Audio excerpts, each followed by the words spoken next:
Memang bersoalan kurban, saya jujur saja selama di Indonesia masih banyak salah pemahaman terhadap kurban. Dan saya pernah berkata, memang Islam kita di Indonesia Islam keturunan. Ya, jadi asal tahu saja.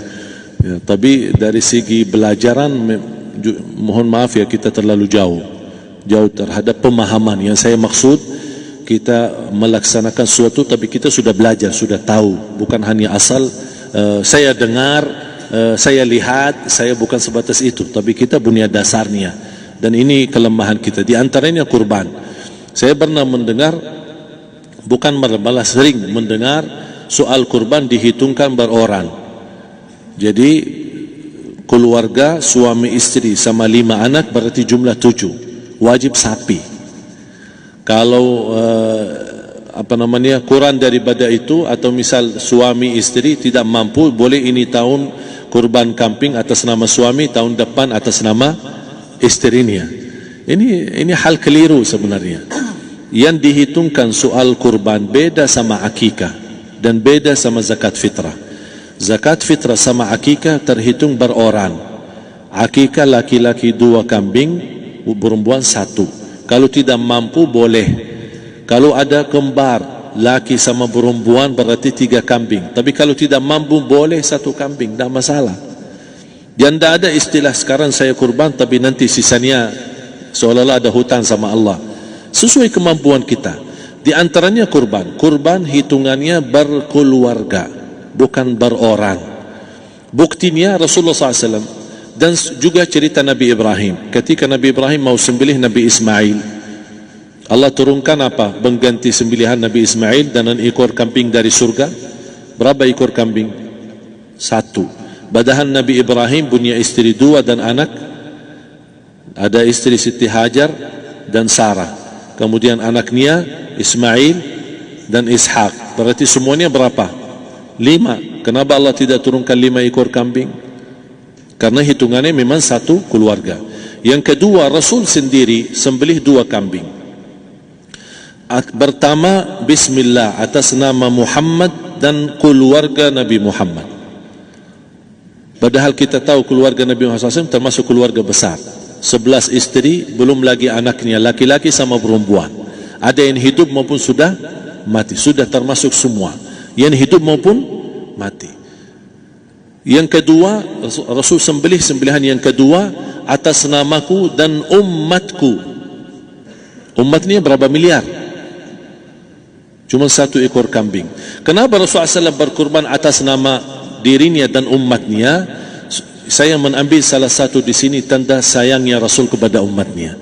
Jadi saya selalu berkata, orang miskin yang tidak mampu berkurban seharusnya bangga di hari kurban, karena Rasul sudah kurbankan duluan atas nama dia. Jadi terima kasih ya Rasulullah, ingatkan kita. Yang kita tidak mampu, Rasul sudah. Bahkan kalau Rasul sudah kurban atas nama umatnya yang tidak mampu, berarti sudah terkabul. Kita aja belum tahu kabul atau tidak kalau kita berkurban. Tapi kalau Rasul sudah terjamin makbul. Oleh sebab itu, hitungan kurban itu adalah 1 keluarga. Misal, bapa punya istri, punya anak. Itu kalau mampu sapi silahkan. Mampu 1000 sapi silahkan. Kalau soal kemampuan tidak ada masalah. Tapi kalau soal kewajiban, tidak ada wajib lebih daripada 1 ekor kambing. 1 ekor kambing. Misal, kalau bapa punya istri 4. Misal. Cuman ini misal. Ya. Istrinya 4. Setiap istri anaknya 10. Berarti jumlah berapa? Anak 40, istri 4, berarti 44, sama bapa 45. Wajib 1 ekor kambing saja, cukup untuk semua ini. Tapi kalau soal mampu, ya silahkan. Mau 1000 kambing boleh, mau 1000 sapi boleh. Tidak ada yang melarang kalau soal kemampuan. Dan kalau kita mau sembelih, Bismillah atas namaku dan keluarga. Tidak perlu bawa data-data nama keluarga. Jadi disebutkan tukang sembelihnya ada capek menunggu sambil sebutkan nama-nama. Tidak perlu. Udah Bismillah atas namaku dan keluarga. Termasuk kata atas namaku dan keluarga, termasuk orang tua yang sudah meninggal. Termasuk orang tua yang sudah, karena kita adalah hasil daripada orang tua. Itu sudah termasuk, tidak perlu kita sebutkan. Ada sebagian ulama membolehkan kalau kita mampu mau khusus kambing atas nama orang tua, tidak masalah kalau kita mampu. Tapi kalau kita tidak mampu, itu sudah termasuk orang tua kita bersama keluarga besar kita. Ini salah satu kenikmatan, dan ini termasuk juga sedekah yang berguna bagi orang yang sudah meninggal di keluarga kita. Wallahu ta'ala a'lam. Dan juga masalah panitia, bisa kita mewakili kalau kita tidak mengerti sembelihannya dan tidak mengerti cara bagiannya.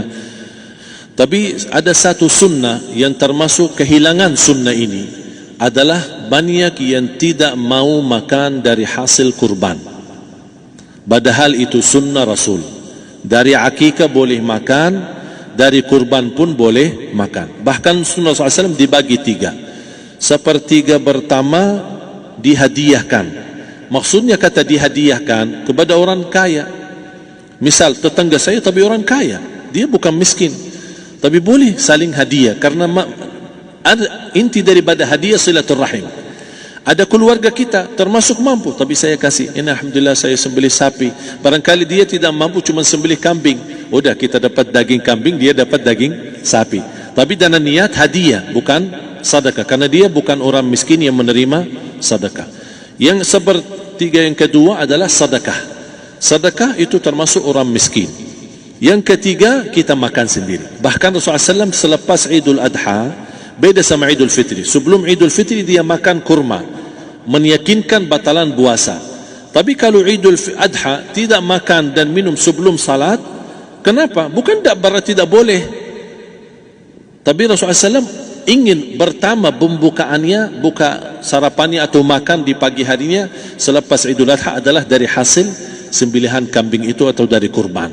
Jadi kita sebagian sedikit. Tapi kalau kita merasa alhamdulillah rezeki saya banyak di rumah, alhamdulillah banyak ada makanan, mau sedekahin semuanya, semua mau sedekahin, tidak masalah. Tapi yang saya maksud, kenapa tidak kita sekali-kali hidupkan sunnah Rasul?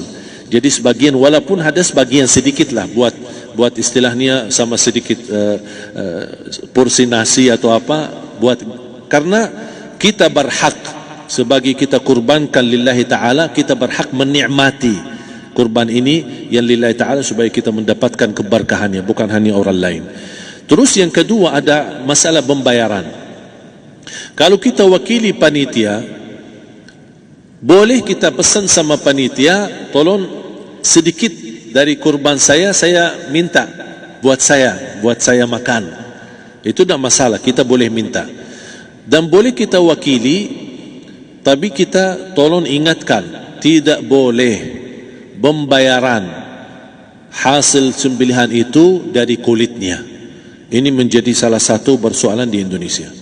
Banyak tukang sembelih datang, ketika kita tawarkan untuk sembelih ini, berapa Pak? Oh, tidak apa-apa, kasih aja kulitnya sama kepalanya.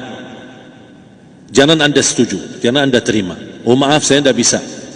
Bapak berapa ongkos sembelihannya? Kita harus sepakat dulu. Tidak, saya ikhlas, tidak apa-apa, seikhlasnya. Tapi yang penting kepalanya sama kulitnya. Itu aja yang saya minta, yang lain tidak apa-apa. Tidak boleh. Tidak boleh. Kenapa? Karena ini kurban. Kata kurban berarti lillahi ta'ala, bukan untuk jual beli. Kalau kita sudah bayar dari bagian kurban, berarti bukan lillahi ta'ala.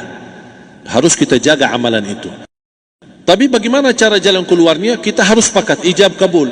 Sepakat dulu, Pak, saya udah begini, saya kasih untuk sembelihan 50.000. Bapak setuju? Ya udah setuju. Selesai kan? Sudah sembelih, sudah potong, sudah semua. Lepas ini semua, kita kasih ongkos 50.000 ongkos sembelihannya. Habis itu, Pak, kulitnya sama kepala hadiah buat Bapak. Itu tidak apa-apa, tidak masalah. Tapi bukan untuk bayar sembelihan. Faham maksud saya? Harus dibedakan supaya jangan sampai amalan kita kurban habis biaya, habis ini malah tidak diterima karena sudah kita bayar sebagian daripada kurban. Saya silahkan bayar apa yang kita sepakati, mau hadiahkan kepada dia, karena kita tidak bisa guna. Buat apa yang kita mau gunain kulitnya, tidak bisa. Tapi buat mereka lebih berguna, oleh karena itu kita bisa hadiahkan untuk mereka. Bahkan kita bisa juga kasih daging untuk mereka bisa menikmati sebagai sedekah. Wallahu taala alam.